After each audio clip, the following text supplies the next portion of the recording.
Assalamualaikum warahmatullahi wabarakatuh. Alhamdulillah wassalatu wassalamu ala Rasulillah Sayyidina wa Maulana Muhammad ibn Abdillah wa ala alihi wa sahbihi wa mawalah, amma ba'd. Sahabat-sahabat subscriber yang semoga senantiasa dirahmati dan diberkahi oleh Allah Subhanahu wa taala. Amin amin ya rabbal alamin. Sahabat subscriber, untuk mengaji bareng pada kali ini kita akan membahas tentang toharoh atau bersuci. Namun sebelum kita membahas tentang toharoh, bahwa di antara syarat sahnya sholat adalah suci dari hadas dan najis, baik itu hadas kecil maupun hadas besar. Kalau hadas kecil, cara menghilangkannya yaitu dengan berwudu, dan kalau hadas besar yaitu cara menghilangkannya dengan mandi wajib.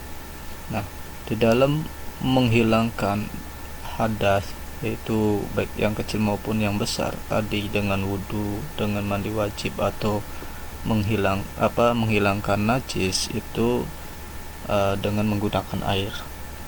Nah, dalam air itu nanti akan terbagi mana saja yang bisa digunakan untuk menghilangkan hadas atau najis, dan mana yang tidak bisa menghilangkan hadas dan najis.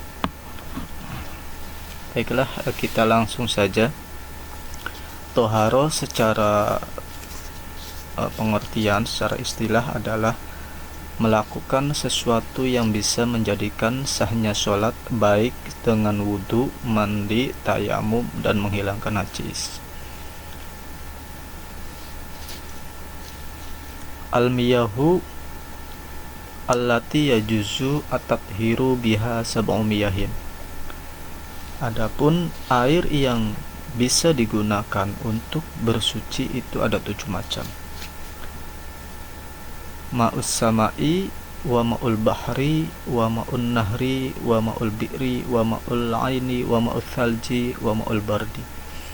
7 macam air yang tadi yang bisa digunakan untuk bersuci adalah: yang pertama air hujan, yang kedua air laut, yang ketiga air sungai, yang keempat air sumur, yang kelima air sumberan, yang keenam air salju, dan yang terakhir air embun.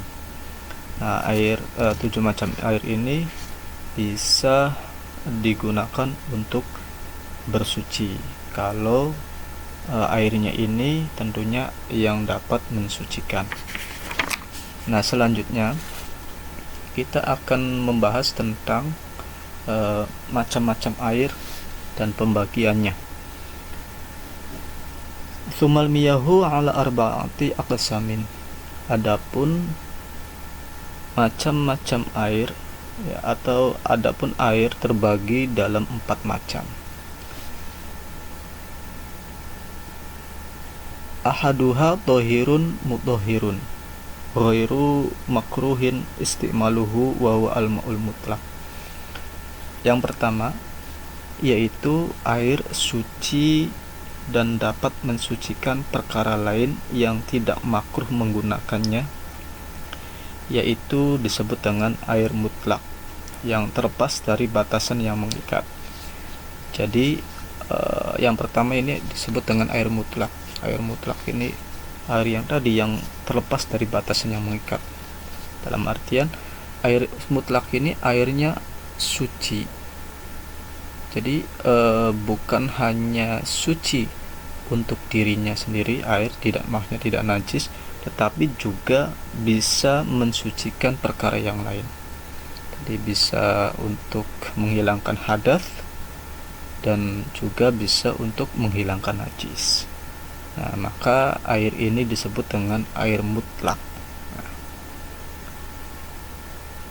terus yang kedua, wathani dohirun mutahhirun makruhun istimaluhu fil badani la fi thawbi wa huwa al-ma'ul musyammas.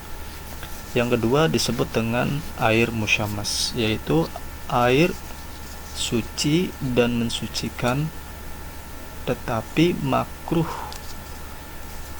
digunakan pada badan, tidak pada pakaian. Nah, air musamas ini yaitu air yang dipanaskan, ya berarti air yang panas. Nah, panas ini kena matahari, sinar matahari pada daerah beriklim panas dalam wadah atau bejana yang terbuat dari logam, kecuali emas dan perak. Nah, itu kalau masih panas makruh digunakan, tapi kalau sudah dingin tidak. Jadi air musyamas ini hukumnya suci dan mensucikan, tapi makruh digunakan kalau masih dalam keadaan panas. Kalau sudah dingin tidak, dan itu pun yang makruh yaitu pada badan, tidak pada pakaian. Berarti kalau untuk membasuh najis pada pakaian ya tidak makruh gitu. Nah, selanjutnya yang ketiga yaitu wasalisu dohirun ghairu mutahhirin wa huwa al-ma'ul musta'mal wal mutaghayyir. Yang ketiga disebut dengan air suci tetapi tidak mensucikan. Ya, airnya suci, tidak najis, zatnya suci tetapi tidak bisa untuk mensucikan. Nah, namanya air tohir ghairu mutahhir. Nah, air tohir ghairu mutahhir ini dibagi menjadi dua. Yang pertama yaitu air mustamal, dan yang kedua air mutaghayyir. Nah, nanti kita untuk pertama kita bahas dulu air mustamal. Apa sih air mustamal itu? Air mustamal adalah air yang telah digunakan untuk menghilangkan hadas atau najis, atau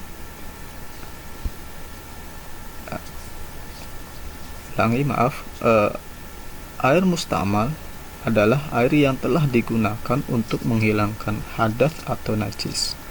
Nah, kalau menghilangkan najis itu apabila tidak berubah, ya, tidak berubah airnya, terus juga tidak bertambah beratnya. Berarti ketika dituangkan sumpama satu gayung, setelah membasuh itu tetap satu gayung, tidak bertambah dari najis gitu ya, dari tambahan najis, tidak. Nah, itu setelah terpisah dari basuhan. Jadi setelah terpisah dari basuhan serta sudah mempertimbangkan air yang terserap oleh perkara yang dibasuh. Jadi ketika diperkirakan sudah diserap oleh perkara yang dibasuh itu, berarti airnya yang tadi contoh itu satu gayung, ketika sudah dihitung dengan air yang terserap untuk membasuh najis tadi dengan air yang tidak terserap dalam arti ada bentuknya, nah itu kehitung satu gayung, tidak bertambah beratnya dan juga tidak berubah, maka disebut air mustamal. Tapi kalau airnya berubah ya, atau bertambah tidak sesuai dengan yang sesuai ketika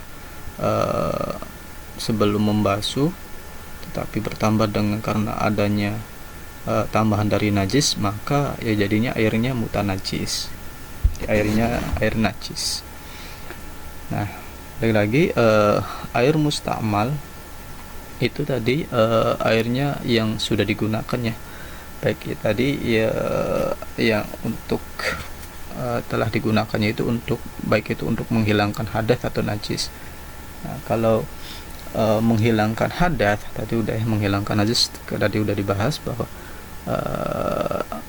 ya tadi tidak bertambah dan tidak berubah setelah mempertimbangkan beratnya setelah terpisah dari basuhan ya, dari perkara yang dibasuh, dan mempertimbangkan yang terserap maksudnya. Nah, di sini kita membahas tentang air mustamal yang telah digunakan dalam menghilangkan hadas. Contoh hadas kecil yaitu berwudu. Nah, ketika di sini contohnya ketika membasuh wajah. Ketika membasuh wajah, nah itu kalau sudah keluar dari wajah, sudah keluar dari batasan wajah, menetes atau terpercik. Nah, tetesan yang terpercik ini yang sudah digunakan untuk membasuh wajah dalam wudhu ini disebut dengan mustamal. Maka bila sumpama ketika membasuh pertama ada tetesannya, terus kita menggenggam basuhan yang kedua, karena yang pertamanya belum sempurna, terus kita basuh yang kedua, dan di genggaman air yang kedua ini kena tetesan basuhan yang pertama, maka jadinya mustakmal. Nah, itu tidak bisa digunakan untuk bersuci, untuk membasuh wajah yang kurang sempurna tadi. Kalau masih digunakan, berarti ya sama saja tidak bisa menghilangkan hadas, jadi sia-sia gitu. Nah, begitu juga sumpama basuhan kedua belum sempurna, masih ada yang belum terbasuh, akhirnya ditambah dengan basuhan yang ketiga.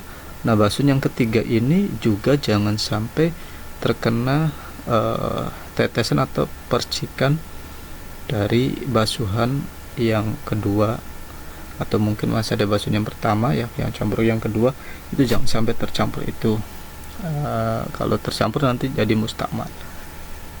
Jadi intinya air mustamal itu sudah digunakan untuk menghilangkan hadas. Tadi kalau contohnya membasuh wajah berarti sudah keluar dari area wajah. Kalau membasuh tangan sudah keluar dari area tangan. Kalau membasuh kaki sudah keluar dari area kaki. Nah, itu yang keluarnya dari area basuhan tadi namanya mustamal. Dan kalau contoh mandi wajib, kalau yang sudah keluar dari tubuh, dari seluruh tubuh, dari kepala sampai kaki. Jadi kalau masih berada dalam tubuh, baik itu kepala maupun badan maupun kaki, masih tidak dikatakan mustakmal selagi airnya masih terus mengalir dari atas sampai bawah, tidak terpisah dulu, maka itu tidak dikatakan mustakmal. Kecuali kalau sudah terpisah dari badan, nah itu maka mustakmal. Jadi demikian sahabat subscriber, pembagian air yang telah kita bahas tadi. Yang tadi adalah pertama air mutlak, air musyammas, dan air mustakmal. Semoga bermanfaat. Kurang lebihnya mohon maaf. Wallahu a'lam bishawab. Wassalamualaikum warahmatullahi wabarakatuh.